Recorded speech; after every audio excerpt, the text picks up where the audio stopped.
एक दिन किशोरी जी श्रृंगार करके आई और ठाकुर जी के लिए सुंदर भाव विचार करके आई कि छाक लीला करेंगे। छाक लीला मतलब भोजन पाएंगे। और छाक लीला के भाव से किशोरी जी ने पूरा वस्त्र धारण किए। तो वस्त्र कैसे धारण किए? हरे कलर के सब वस्त्र, अब वस्त्र पहने। उसका संकेत यह किया कि ठाकुर जी को संकेत कर रही है कहीं बगीचा में मिलेंगे। और उसमें भी केश जो है श्री जी के, वो बेणी गूंथी हुई है। अगर बेणी पीछे है, नहीं दिख रही है, तो इसका मतलब ठाकुर जी को यह संकेत है कि वन में नहीं मिलेंगे। और वेणी अगर आगे है तो वेणी के भाव से संकेत है कि वेणी मतलब चोटी, वेणी के भाव से संकेत है कि घने वन में मिलेंगे। घने केश है ना, वो वेणी आगे है, उसमें पुष्प हो ना, तो उस पुष्प के फूल जहां खिलते हैं उस वन में मिलेंगे। ऐसे ऐसे संकेत करती हैं श्री जी। लेकिन आज सावन का दिन चल रहा था, वर्षा होती नहीं है, बादल इतने घने रहते हैं, हवा चलती नहीं है कि प्रश्वेत के कारण श्री जी का गलती से हाथ चला गया ऐसे, और जितना वो बना के आई थी भाव वो सब मिट गया। लेकिन श्री जी को इस बात का पता नहीं चला। अब जैसे ही आई तो यहां सब सखियां और श्री जी, यहां ठाकुर जी और सब सखा, अब सब आपस में कर रहे हैं, बातचीत कर रहे हैं, कछु आनंद कर रहे हैं। और ठाकुर जी सब एक एक चीज ध्यान से परख रहे हैं, क्या आज्ञा कर रही हैं। अच्छा, हरे वस्त्र पहने मतलब वन में मिलेंगे, केश आगे हैं इसका मतलब सघन वन में मिलेंगे। ओहो, जूही के पुष्प लगे मतलब जूही के वृक्ष, जूही के पुष्प जहां खिलते हैं उस वन में खिले। लेकिन किशोरी जी आज एक संकेत बना करके लाई थी जिसमें छाक का आज्ञा कर रही थी। जैसे एक तो होता है बिंदु बिंदु बिंदु बिंदु बिंदु, ऐसे पत्रावली हो तो समझो कि केवल रास होगा, आप सखा लिया ना, हमारी सखी आएंगी और रास विहार करेंगे। लेकिन उस बिंदु के भी ऊपर सुंदर सुंदर कुछ आकृति बनी हो तो उसका संकेत ये होता है कि नहीं, छाक लीला होगी। सबरे सखांत कहीं अपने अपने घर तक कछु बना के लाएंगे, हमारी सखी सब बना के लाएंगे और फिर वहां बैठ के सब पामेंगे। तो आज छाक वाला श्रृंगार किया था, वो मिट गया। तो ठाकुर जी ने जब मुखमंडल की ओर देखा तो सब मिटा हुआ। ठाकुर जी कह रहे हैं कि श्री जी आज्ञा कर रही है मिलनो ही ना है,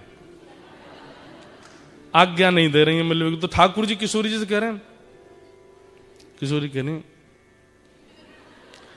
ठाकुर जी को समझ ही नहीं आया, बोले कि ये तो स्पष्ट बोल रही है कि मिलना ही नहीं है। अब सबके सामने बोले कैसे? थोड़ी देर वहां बैठ के सब चले गए। अब श्री जी ने सब सकीन से कहीं, तू कड़ी बना के लाइयो, तू खीर बना के लाइयो, तू रबड़ी बना के लाइयो, शाम सुंदर आमेंगे, उनको मक्खन बहुत प्रिय, तू मक्खन निकाल के लाइयो, तू ऐसी ऐसी मोटे टिक्कर बना के लाइयो। और सब सकीन से कह दी। वहां सब सखा भी कछु कछु लेके आ रहे होंगे। सोचो कैसा प्रेम संपर्क था। ये व्हाट्सएप और इंस्टाग्राम वाला टाइम नहीं है। और ये स्वच्छंद प्रेम है, इसमें काम दूर दूर तक नहीं है।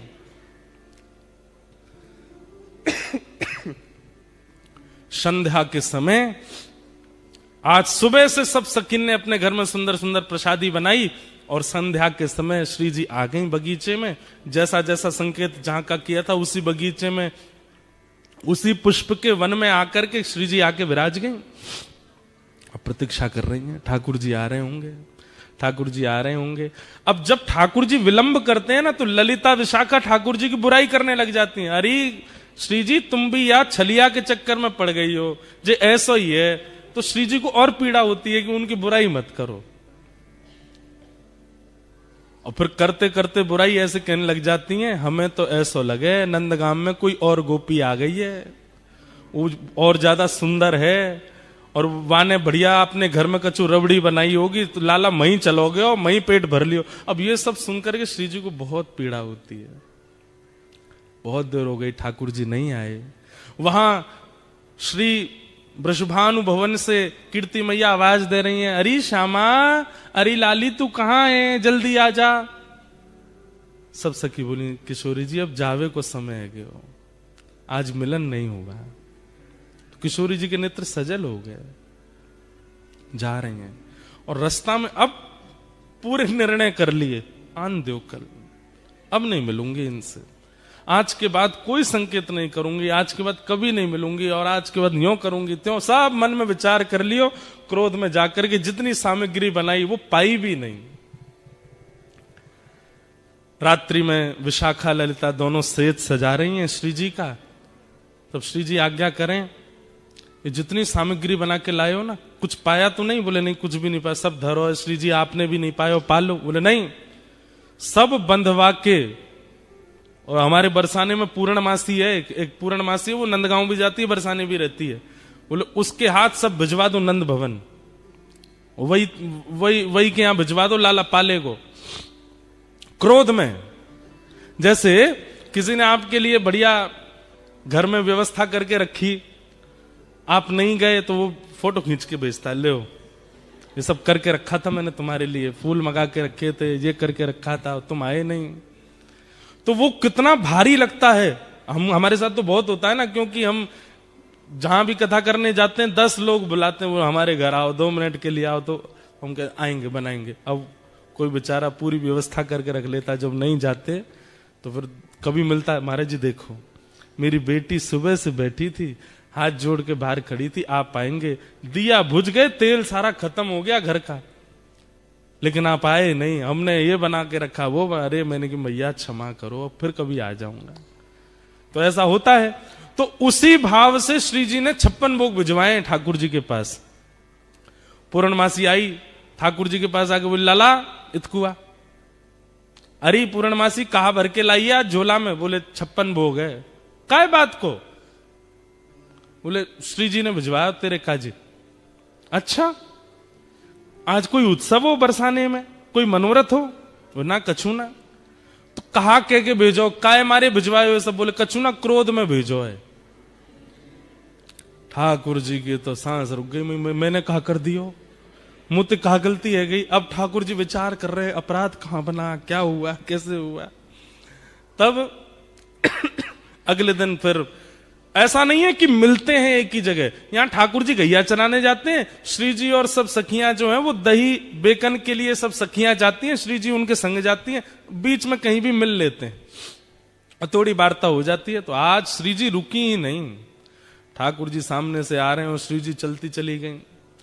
अब लाल जी पीछे चरणन में प्रणाम करें, हे श्यामाजू कहा है गो। किशोरी जी तो सुने नहीं, तो फिर ठाकुर जी ललिता जी के पास गए, हे ललिता जी आप बता दो कहा भयो, काई को नाराज बैठी हैं, ऐसो मैंने कहा कर दियो। बंधुओं एक बात मैं बीच में बोल दूं, इन लीलाओं को सुनकर के आप कहीं ये विचार मत कर देना कि भाई ये वही कृष्ण है जो सुदर्शन चक्र धारण करते हैं। हाँ ये वही कृष्ण है, ये वही कृष्ण है जो महाभारत युद्ध में द्रुत गति से रथ को हाँकते हैं, ये वही श्री कृष्ण है जो विराट रूप धारण करके सहस्त्र शीर्षा पुरुषः सहस्त्राक्षः सहस्त्रपात, 1000 मुख 1000 हाथ 1000 चरण जिनके प्रकट हो जाते हैं, ये वही श्री कृष्ण है। लेकिन व्रज वृंदावन में अपने प्रभाव को छुपा देते हैं, स्वभाव में रहते हैं। वृंदावन के श्री कृष्ण अलग ही हैं। ऐसे डर रहे हैं जैसे मानो श्री जी अगर नहीं रीझी तो मेरा तीनों लोक लुट जाएगा। आज घबरा रहे हैं।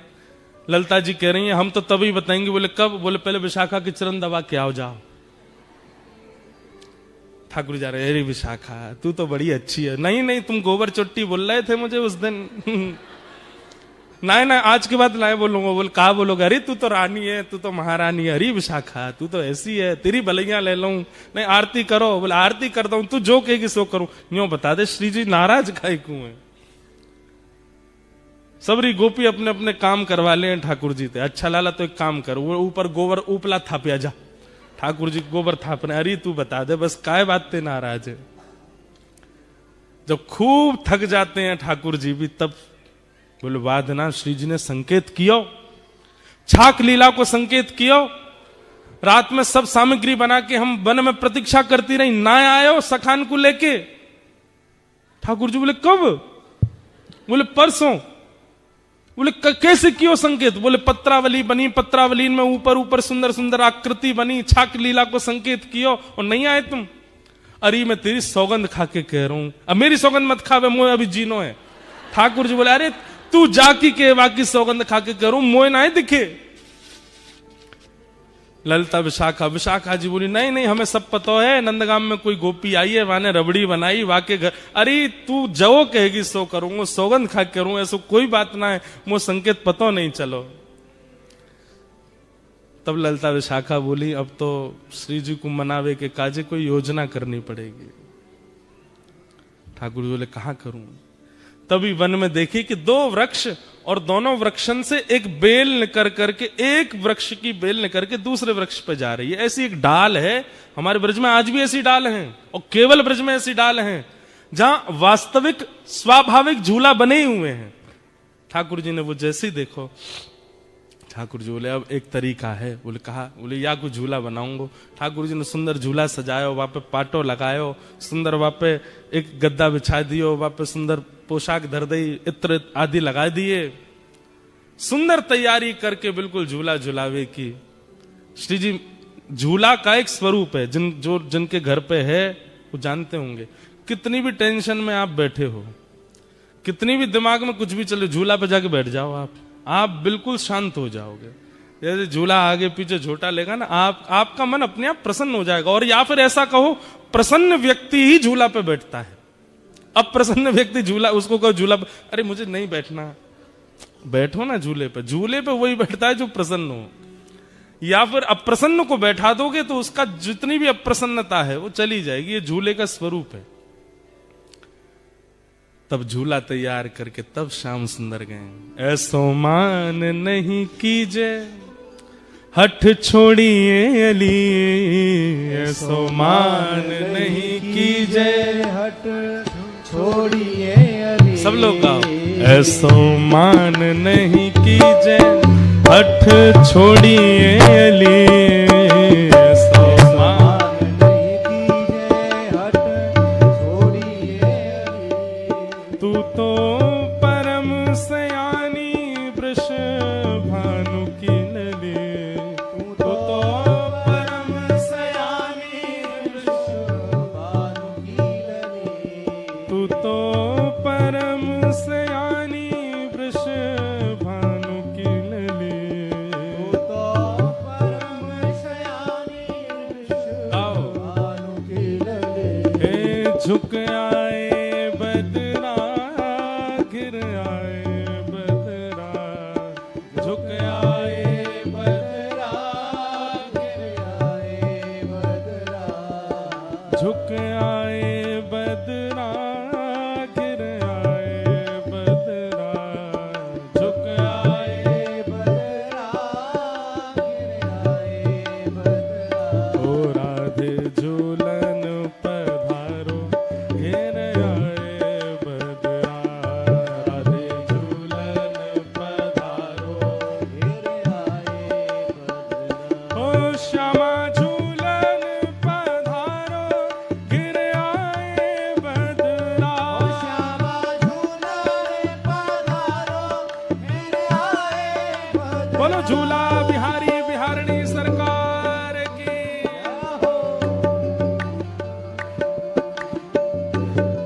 दोनों भुजा उठा करके भाव से करताल बजा के गाओ।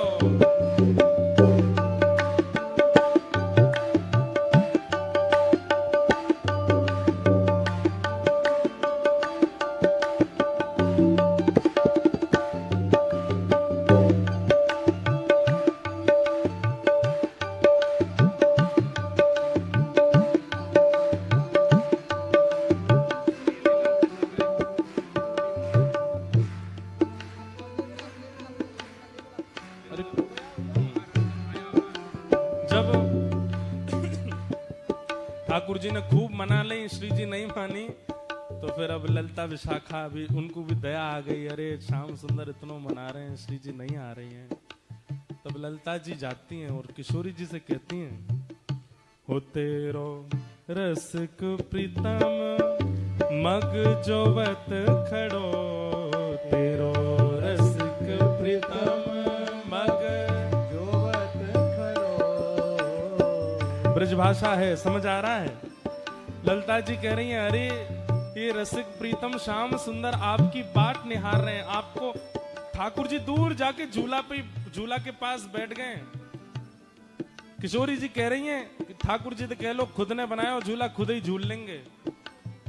तो ठाकुर जी संदेशा भिजवा रहे हैं, बोले जब तक श्री जी प्रसादी नहीं करेंगी तब तक ना बैठूंगा, पहले श्री जी प्रसादी कर दें तब बैठूंगा मैं। तो तब ललिता विशाखा समझा रही हैं, तेरो रसिक मृतम मग जोवत खड़ो, तेरो रसिक प्रीतम मग जोवत खड़ो, वह तो दो कर जोरे,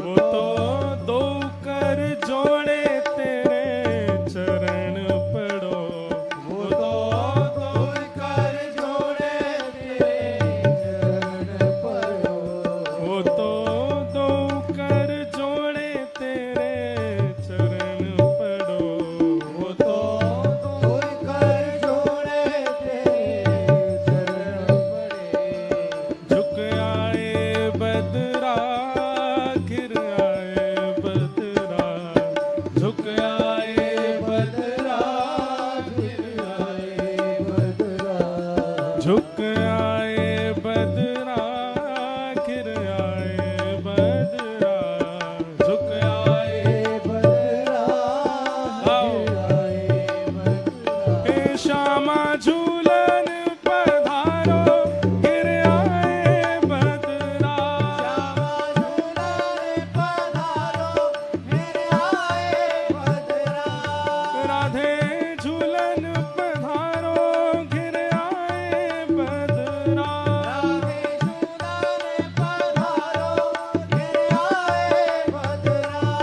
राधे झूलन पधारो गिर आए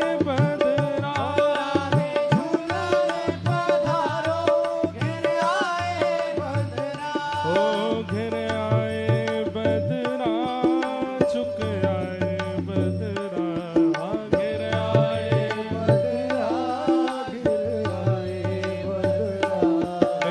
घिर आए बदरा, झुक आए बदरा, घिर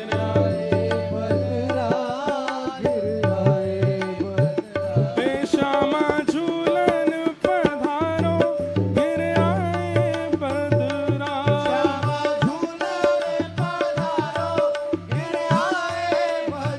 हे श्यामा झूलन पधारो गिर आए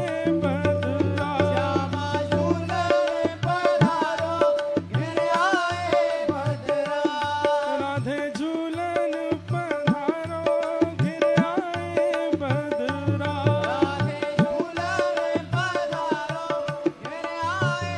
बदरा।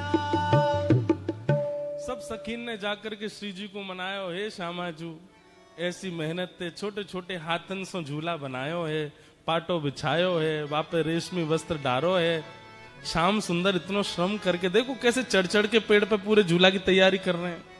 ऐसे मत करो, चलो। अंत में श्री जी मान गई। अब श्री जी तो बेचारी हमारी सहज है, नेक में ही मान जाए, मान करें जरूर है लेकिन मान बहुत जल्दी जाए। इतने में किशोरी जी आ गई। अब जैसे ही किशोरी जी आई तब तक ठाकुर जी रिसिया गए। रिसियानो समझे? रिसियानो कहते के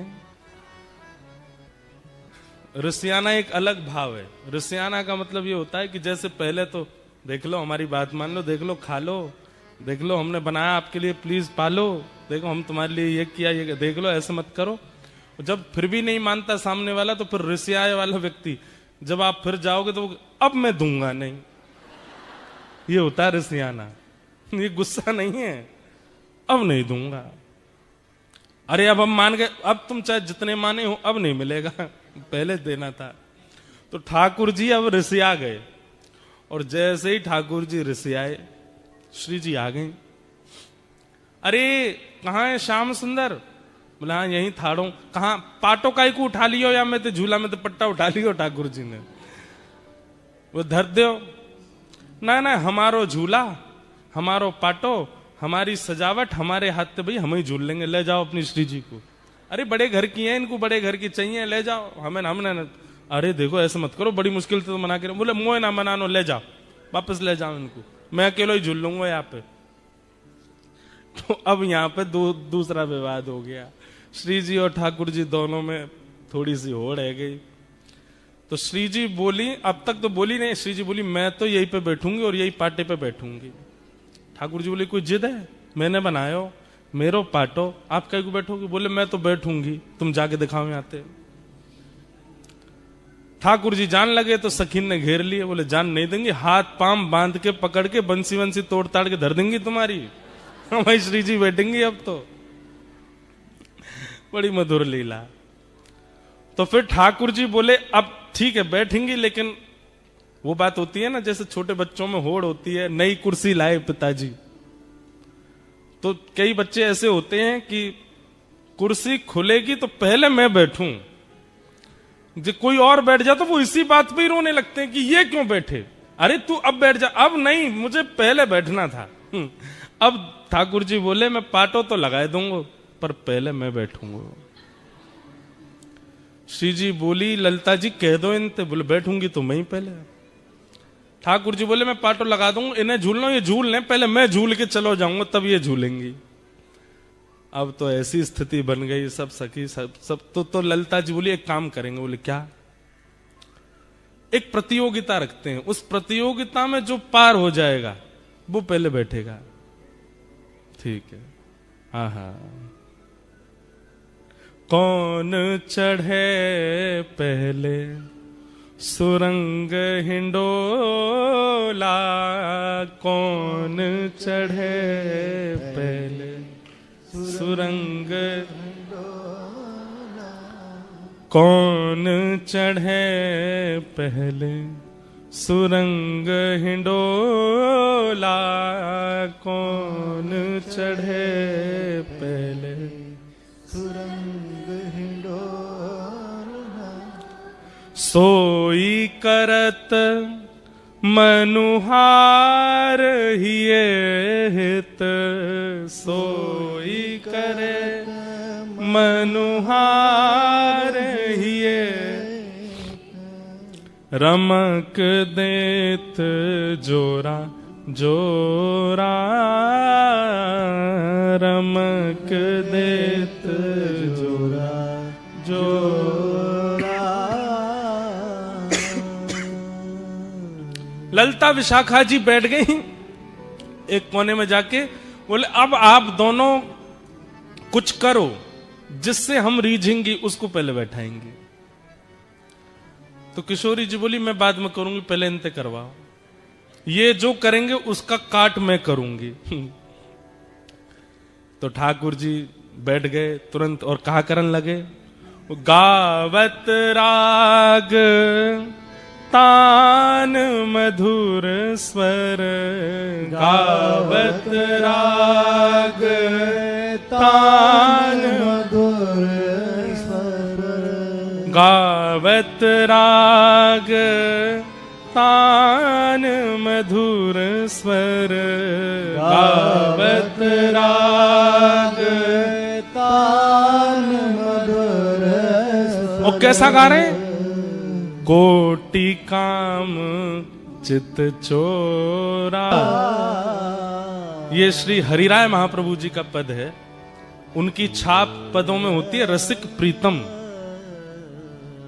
एक पद हम गाते हैं कथा में, तलेटी गोवर्धन की रहिए, नित प्रति मदन गोपाल लाल के चरण कमल चित लइए, तन पुलकित ब्रज रज में लोटत गोविंद कुंड में रहिए, रसिक प्रीतम हित चित की बातें श्री गिरधारी जी सो कहिए। एक दूसरा पद हम गाते हैं, नैनन में ही राखूं पिया तो है, तुमरी एक रोम की छवि पर जगत वार सब लाखूं, रसिक प्रीतम संगम की बातें काहू सो नहीं भाकूं। ऐसे ही हम जब पद लिखते हैं ना, हमारे लाल जी जब कोई अनुग्रह करवाते हैं, एक लीला सुनाएंगे जो लाल जी ने प्रकट करी है, गिरधर लाल जी ने। तो गिरधर लाल जी के जो पद होंगे उनमें छाप होगी गिरधर, अंतिम शब्दों में लिखा आएगा गिरधर, तो समझ जाना कि ये लाल जी का पद है, गिरधर लाल जी का पद है। एक सुनाऊंगा लीला। तो श्री रसिक प्रीतम जी हरिराय महाप्रभु जी वल्लभ संप्रदाय वल्लभ कुल में आप आचार्य हुए, आपका ये पद है। कह रहे हैं, बोले ठाकुर जी गायन करने लगे और बोले सामान्य नहीं गा रहे हैं, बोले ऐसा गायन कर रहे हैं, ऐसा गायन कर रहे हैं कि कोटि कोटि काम कंदर्प दर्प दलन करने वाले लग रहे हैं ठाकुर जी। ललिता विशाखा तो मोहित हो गई ठाकुर जी पे। ऐसे ऐसे तान लेवे, ऐसे ऐसे गावे, ऐसे ऐसे मधुर स्वर कान पे हाथ धर के लगावे। ललिता जी तो सुध बुध खो करके और ठाकुर जी के पक्ष में ही जा रही हैं। पाटा लेके बैठी हैं दोनों, तो जिसको पाटा देंगे वो पहले बैठेगा। ललिता जी तो बिल्कुल तैयार है गई, बोले मैं तो इन्हीं को पाटो दूंगी। कैसे गा रहे हैं, देखो कितना मधुर है इनको स्वर। इतने में श्री जी ने आंख दिखाई, बोले माया जाल है, फंसना नहीं है इसमें, अभी हमारी बारी तो आने दे। गा रहे हैं ठाकुर जी। एक वार्ता आती है कि हमारे ब्रज के अष्ट सखाओं में एक सखा हुए श्री गोविंद दास। तो गोविंद दास जी एक बार गा रहे थे और गाते गाते गाते गाते सामने गुसाई जी बैठ के सुन रहे थे। तो गोविंद दास गाते गाते गाते गाते ऐसे करें, ढंग से गाओ, ऐसे नहीं करो, चलो प्रेम से गाओ। तो सामने बैठे गुसाई जी बोले किसको डांट रहे हैं, ये बगल में कोई बैठा तो है नहीं, लाला ऐसे नहीं ऐसे गाओ। तो फिर गुसाई जी पूछ पड़े, हे गोविंदा तुम किससे बात कर रहे हो। तो गोविंदास जी बोले गुसाई जी आपके मंदिर को लाला है, मैं जब जब गाऊं निकर के आ जाए, मेरे बगल में आके बैठ जाए और फिर कान पे हाथ धर के मेरे पीछे पीछे गावे, लेकिन बड़ा उद्यमी है, मैं जैसो स्वर लगाऊं वहां में एक स्वर अपनो लगा के गावे। तो समझा रहा हूं लाला ऐसे मत गावे। तो गोविंद दास की बात सुनकर के गुसाई जी के नेत्र सजल हो गए। बोले ठाकुर जी बैठे हैं। बोले हाँ, कैसे गा रहे हैं। बोले ऐसे गा रहे हैं। बोले मुझे दिखाई नहीं दे रहे ठाकुर जी। अरे रुको मैं कहूं इनते अभी दिखा। नहीं नहीं नहीं, उनको संकोच मत कराओ, वो सहज हैं, उनको जैसे सहज है बैठने दो, मेरी वजह से उनको संकुचित मत करो। पर मुझे बस इतना बताओ, ठाकुर जी गाते हैं तो उनका स्वर कानों को कैसा लगता है। गोविंद दास वर्णन कर रहे हैं, बोले आहा, जब श्याम सुंदर गाते हैं ना, बोले जैसे कभी नदी के किनारे खड़े हों और बिल्कुल शांत वातावरण में नदी की धीमी धीमी स्वर लहरी कानों को सुख देती है। कभी पहाड़ों पर खड़े हों तो पहाड़ों का शांत वो स्वभाव कभी कभी एक ओजमयी वाणी बनकर के कानों को लगता है। सुबह सुबह सूर्य उदय होते समय पेड़ों पर बैठी हुई पक्षी पशु जब चहकती हैं, पक्षियां कोयल चहकती है, उनका स्वर जैसे सुंदर लगता है। घने बादल हो रहे हो और उस समय वन में मोर कुहुक रहा हो और उसकी वाणी सुंदर हृदय को आनंदित कर देती है। मतलब प्राकृतिक जो स्वर है वो स्वर जितना सुख देता है, उस स्वर को भी, उस प्राकृतिक स्वर को भी 1000 गुना, लाख गुना, करोड़ गुना कर दिया जाए, वैसा सुख ठाकुर जी के स्वर में मिलता है। ठाकुर जी जब गाते हैं तब तो इतना सुख होता है। लेकिन लेकिन जब हमारी किशोरी जी गाती हैं तो ठाकुर जी भी फीके लगते हैं। किशोरी जी के सुर के आगे तो ठाकुर जी को सुर भी ना चल पावे। हमारी लाडली जी तो उनसे भी आगे है। तो ठाकुर जी ने अपनी सबरे जोर लगा दिए, पहले झूला पे बैठ हुए को खूब गा दिए, ऊट पटांग जैसा उनको भाव आयो गा दियो। अब बारी आई किशोरी जी की। आहा, ठाकुर जी बोले देखो श्री जी कैसो गायो मैंने, अब गा के दिखाओ।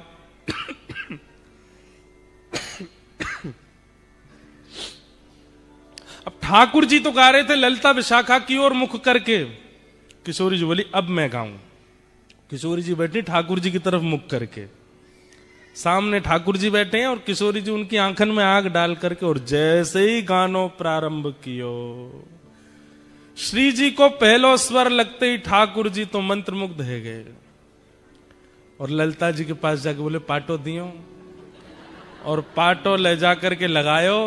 श्री जी गा रही हैं, अपने अंक में श्री जी भर के उठाए ली और ले जाकर के पाटे पे विराजमान कर दी है।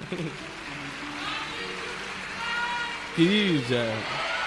रसिक प्रीतम यह होड़ पिया परी, रसिक प्रीतम यह होड़ प्रिया परी। और फिर क्या कर रहे हैं ठाकुर जी? ठाकुर जी के स्वर की प्रशंसा तो ललिता विशाखा ने करी है, लेकिन किशोरी जी के स्वर को सुन के ठाकुर जी ने पाटो लगायो, किशोरी जी को बैठा दियो और दूर से कोई तृण लेकर के आए और कहीं हमारी नजर नहीं लगे ऐसे तृण तोड़ करके और किशोरी जी की बलैया लेने लगे। श्री जी को झूला पे बिठा दियो। बोलो झूला बिहारणी बिहारी जू सरकार की। रसिक प्रीतम यह होड़ प्रिया परी, रसिक प्रीतम यह होड़ प्रिया परी। रीझ देत तृण तोड़े, रीझ देत तृण तोड़े। ऐसी हमारी किशोरी जी और ठाकुर जी की ये। और फिर ठाकुर जी झुला रहे हैं श्री जी को, इतने में ललिता विशाखा सब सखियां आ गईं और फिर ठाकुर जी को भी पकड़ करके इन्होंने बैठाए दी और दोनों युगल बिहारी बैठ गए। और जैसे ही दोनों बैठे अब सब सखियां ठाकुर जी को झूला झुला रहे हैं। ये है झूला उत्सव की लीला। पहली बार आज तक के हमने अपने जीवन में यहां सुनाई है, ऑस्ट्रेलिया में। वाह। हो ब्रज में रतन राधिका गोरी, ओ ब्रज में राधिका गोरी। ब्रज में रतन राधिका गोरी,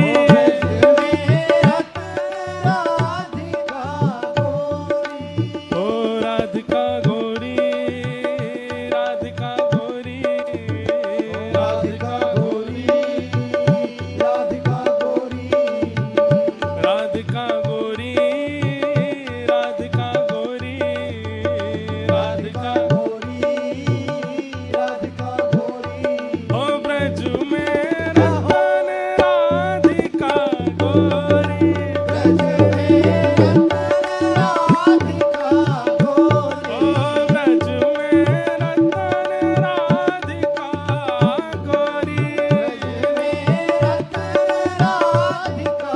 बोलो वृंदावन बिहारी लाल की।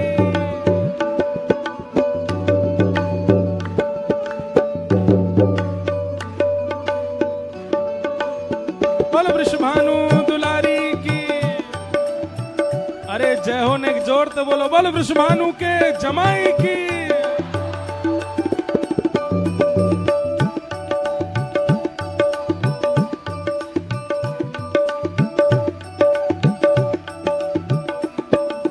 ओ हरलीनी वृषभानु भवन ते, हरलीनी भानु भवन ते।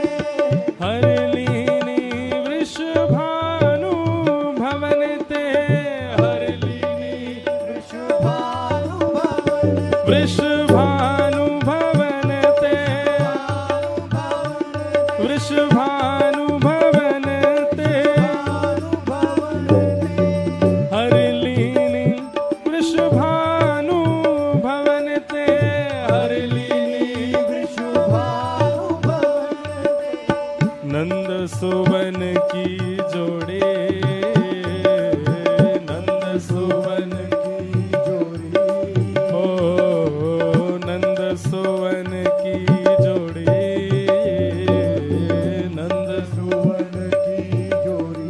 हो ब्रज में नग जय हो जोर की हो ब्रज में, हो ब्रज में, हो ब्रज में रतन राधिका गोरी, ब्रज में राधिका गोरी। ब्रज में रतन राधिका गोरी। राधिका गोरी। हे राधिका गोरी, राधिका गोरी, राधिका गोरी, राधिका गोरी। ओ राधिका गोरी,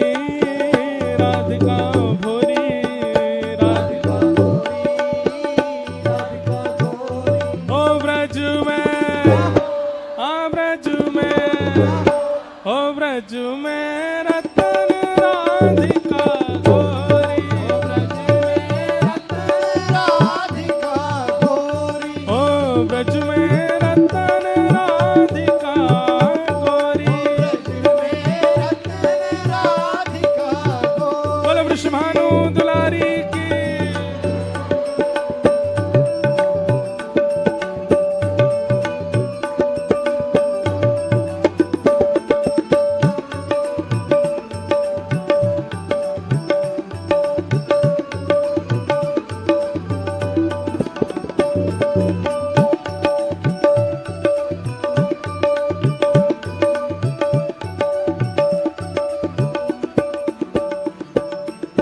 कृष्णदास प्रभु गिरधर नागर, कृष्णदास प्रभु गिरधर नागर, कृष्णदास प्रभु गिरधर नागर, कृष्णदास प्रभु गिरधर नागर, प्रभु गिरधर नागर, प्रभु गिरधर प्रभु गिरधर नागर, प्रभु गिरधर नागर, प्रभु गिरधर नागर, प्रभु गिरधर नागर, कृष्णदास प्रभु गिरधर नागर,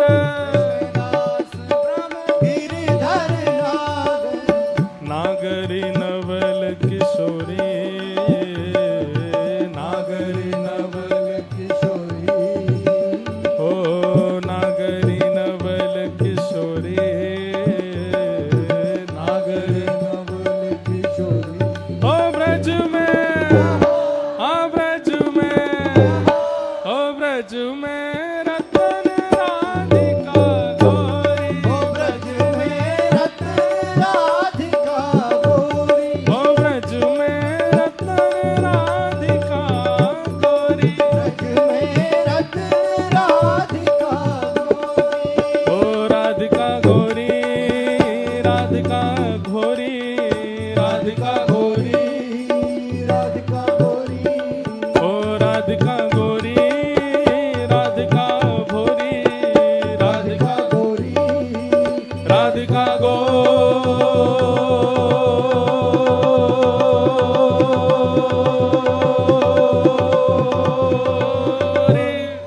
ब्रज में। अभी आवाज नहीं आ रही है आपकी।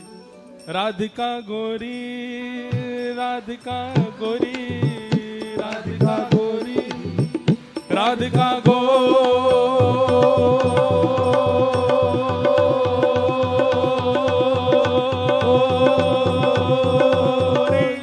ओ ब्रज में, ओ ब्रज में, ओ ब्रज में रतन राधिका गोरी, ब्रज में रतन राधिका गोरी, ब्रज में रतन राधिका गोरी, ओ ब्रज में रतन राधिका ब्रज में रतन राधिका गोरी, ब्रज में रतन राधिका गोरी, जय राधे राधे, राधे राधे, श्री राधे राधे, राधे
चुचरी के लौटा की उप उप प्यारे।